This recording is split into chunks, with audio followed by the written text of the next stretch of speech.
ಇನ್ನು ಇದರ ಜೊತೆಗೆ ಉತ್ತರ ಕನ್ನಡ ಜಿಲ್ಲೆಯ ಶಿರೂರು ಬಳಿ ಗುಡ್ಡ ಕುಸಿತ ಪ್ರಕರಣಕ್ಕೆ ಸಂಬಂಧಪಟ್ಟಂತೆ ಗಂಗಾವಳಿ ನದಿಯಲ್ಲಿ ಲಾರಿ ರೀತಿಯ ವಸ್ತು ಇರೋದು ಈಗಾಗಲೇ ಆ ಡ್ರೋನ್ ಕ್ಯಾಮೆರಾದಲ್ಲಿ ಗೊತ್ತಾಗಿದೆ. ಅಲ್ಲೊಂದು ಡಿಟೆಕ್ಟರ್, ಮೆಟಲ್ ಡಿಟೆಕ್ಟರ್ ಡ್ರೋನ್ ಅನ್ನ ಬಳಸಿದ್ರು. ಸೊ ಅದರಲ್ಲಿ ಗೊತ್ತಾಗಿದೆ ಇಲ್ಲಿದೆ ಲಾರಿ ರೀತಿಯ ವಸ್ತು, ಒಂದು ಮೆಟಲ್ ಇದೆ ಅಂತ ಹೇಳಿ. ಇನ್ನು ಗಂಗಾವಳಿ ನದಿ ನೀರಿನ ವೇಗ ಈಗಾಗಲೇ 6 ನಾಟ್ಸ್ ಇದೆ. ಅದರ ಒಂದು ವೇಗ ಪ್ರತಿ ಗಂಟೆಗೆ 6 ನಾಟ್ಸ್ ಅಲ್ಲಿ ಏನು ಅಳಿತಾರೆ ಅದನ್ನ ಈಗ ಕಾರ್ಯಾಚರಣೆಗೆ ಅಡ್ಡಿ ಆಗ್ತಾ ಇದೆ ಅಂತ ಹೇಳ್ತಾ ಇದ್ದಾರೆ. ಹರಿಯುವ ವೇಗ ಜಾಸ್ತಿ ಇರೋದ್ರಿಂದಾಗಿ ನದಿಗೆ ಇಳಿಯೋದಕ್ಕೂ ಈಗ ಸೇನೆ ಮತ್ತು ನೌಕಾಪಡೆ ಸಿಬ್ಬಂದಿ ಹಿಂದೇಟ್ ಹಾಕ್ತಾ ಇದ್ದಾರೆ. ಯಾಕಂತ ಹೇಳಿದ್ರೆ ಆ ಥರದ ವೇಗ ಇದೆ, ಈಗ ನೀರಿನ ರಭಸ ಜಾಸ್ತಿ ಇದೆ ಅಂತ ಹೇಳಿ. ಆದರೆ ಈಗ ಈಶ್ವರ್ ಅವರ ತಂಡ ಬಂದಿದೆ, ಈಜು ತಜ್ಞ ಈಶ್ವರ್ ಮಲ್ಪೆ ಅಂತ ಹೇಳಿ.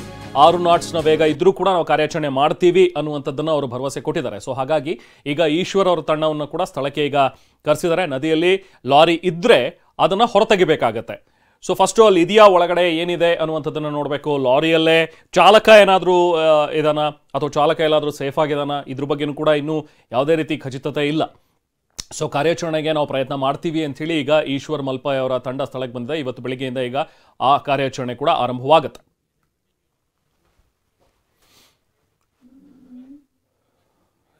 ಇನ್ನು ಕಾರವಾರದ ಶಿರೂರಿನಲ್ಲಿ ಗುಡ್ಡ ಕುಸಿತು ಇವತ್ತಿಗೆ 12 ದಿನ ಕಳೆದಿವೆ. ಆದರೆ ಗುಡ್ಡ ಕುಸಿತಕ್ಕೂ ಮುನ್ನ ಅದೇ ಜಾಗದಲ್ಲಿನ ಒಂದಿಷ್ಟು ಹಳೆ ವಿಡಿಯೋಗಳು ಈಗ ವೈರಲ್ ಆಗ್ತಾ ಇವೆ. ದೇವರಿಗೆ ಶಾಪ ಹಾಕಬೇಕು ಅಂತ ಅನ್ಸುತ್ತೆ ಈ ಥರದ ಒಂದು ವಿಡಿಯೋಸ್ ನೋಡ್ತಾ ಇದ್ದಾರೆ. ನಿಜಕ್ಕೂ ನೋಡಿ, ಅಲ್ಲೆಲ್ಲ ಇದ್ದಂತಹ ಜನ ಆ ಹೋಟೆಲ್ನಲ್ಲಿ ಊಟ ಮಾಡಿಕೊಂಡು ಆರಾಮವಾಗಿ ಇದ್ದಂತಹ ಜನ ಇದ್ದಕ್ಕಿದ್ದಂತೆ ಗುಡ್ಡ ಕುಸಿಯುತ್ತೆ ಅಂತ ಹೇಳಿದ್ರೆ ಈ ಜನ ನೆಲಸಮ ಆಗೋಗಿದ್ದಾರೆ. ಅಲ್ಲಿ ಕುರುಹೇ ಇಲ್ಲ. ಇಲ್ಲೊಂದು ಹೋಟೆಲ್ ಇತ್ತು, ಇಲ್ಲಿ ಒಂದು ಸಂಸಾರ ಇತ್ತು, ಇಲ್ಲಿ ಬಂದು ಜನ ಊಟ ಮಾಡ್ತಾ ಇದ್ರು, ಕಾಫಿ ತಿಂಡಿ ಕುಡಿತಾ ಇದ್ರು ಅನ್ನುವಂಥದ್ದಕ್ಕೆ ಸಣ್ಣ ಕುರುಹು ಇಲ್ಲದೆ ಇರೋ ರೀತಿಯಲ್ಲಿ ಕೊಚ್ಕೊಂಡು ಹೋಗ್ಬಿಟ್ಟಿದ್ದಾರೆ.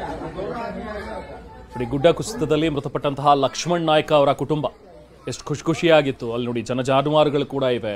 ಅದೆಷ್ಟೋ ಲಾರಿ ಚಾಲಕರಿಗೆ ಹೊಟ್ಟೆ ಹಸಿವು ನೀಗಿಸಿಕೊಳ್ಳುವಂತಹ ತಾಣ ಆಗಿತ್ತು.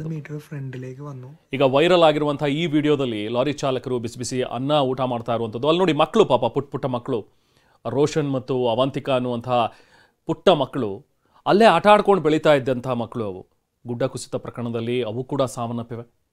12 ದಿನ ಆಗಿದೆ ಈಗ ಕಾರ್ಯಾಚರಣೆ ನಡೀತಾ. ಇನ್ನೂ ಅದೆಷ್ಟು ಮೃತದೇಹಗಳು ಕೊಚ್ಕೊಂಡು ಹೋಗಿವೆ ಅನ್ನುವಂಥದ್ರ ಬಗ್ಗೆನೂ ಕೂಡ ಲೆಕ್ಕ ಇಲ್ಲ. ಎಷ್ಟೋ ವಾಹನಗಳು ಕೊಚ್ಕೊಂಡು ಹೋಗಿವೆ. ಇನ್ನೂ ಒಬ್ಬ ಚಾಲಕನ ಬಗ್ಗೆ ಇನ್ನೂ ಪತ್ತೆನೇ ಇಲ್ಲ. ಇನ್ನೂ ಒಂದಷ್ಟು ಜನ ಇಲ್ಲಿ ನಾಪತ್ತೆ ಆಗಿದ್ದಾರೆ. ಅವ್ರ ಬಗ್ಗೆನೂ ಕೂಡ ಯಾವುದೇ ರೀತಿ ಸುಳಿವು ಸಿಗ್ತಾ ಇಲ್ಲ. ನಿಜಕ್ಕೂ ಕರಳು ಕಿವುಚಿದಂತಾಗುತ್ತೆ ಈ ಥರದ ದೃಶ್ಯಗಳನ್ನು ನೋಡಿದಾಗ. ಮುಂಚೆ ಹೇಗಿತ್ತು ಪ್ರದೇಶ, ಈಗ ಹೇಗಿದೆ ಅಂತ ಹೇಳಿ ನೋಡ್ತಾ ಹೋದರೆ ಎಂಥವ್ರಿಗೂ ಕೂಡ ಬೇಸರ ಆಗುತ್ತೆ. ನೋಡಿ, ಆ ಒಂದು ಹೋಟೆಲ್ ನೋಡ್ತಾ ಇದ್ವಿ. ಆ ಹೋಟೆಲ್ನ ಥರನೇ ಆರಾಮಾಗಿ ಸ್ವಚ್ಛಂದವಾಗಿ ಆಟ ಆಡ್ಕೊಂಡಿದ್ದಂಥ ಮಕ್ಕಳು ಇಲ್ಲಿಗೆ ಬರ್ತಾ ಇದ್ರು. ಎಷ್ಟೋ ಜನ ಪಾಪ ಲಾರಿ ಚಾಲಕರೆಲ್ಲರೂ ಕೂಡ ಇಲ್ಲೇ ಬಂದು ಊಟ ಮಾಡ್ತಾ ಇದ್ದಿದ್ದು.